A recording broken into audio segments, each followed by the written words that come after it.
My insurance company, an employer could only put in my coverage anytime they wanted. Do you support returning to that?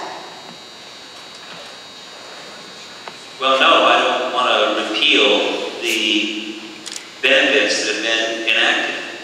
I think what this bill does, it gives people choices. It gives people choices of more private plans, better competition.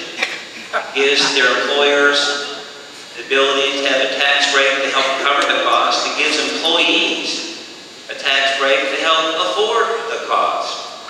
And by having more people insured, it spreads the risk, brings costs down. And so that when all of us, you know what people do when they don't have insurance? They get sicker. They show up in the emergency rooms. It's the most expensive place in the world to get care, and we all pay for it. Okay? We had to fix that system. This is going to help it. It's going to have better preventative care to help keep all Americans more healthy. It is critical for the economic and health security of this country.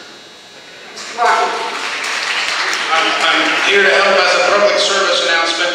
Congressman Carnahan does not care about you controlling your health care. He and his friends in Washington will control it for all of you.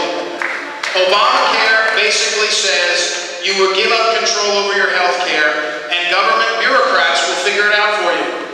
Not only that, there'll be 16,000 new IRS agents that will come and find you and tell you if you haven't gotten the right kind of care and coverage.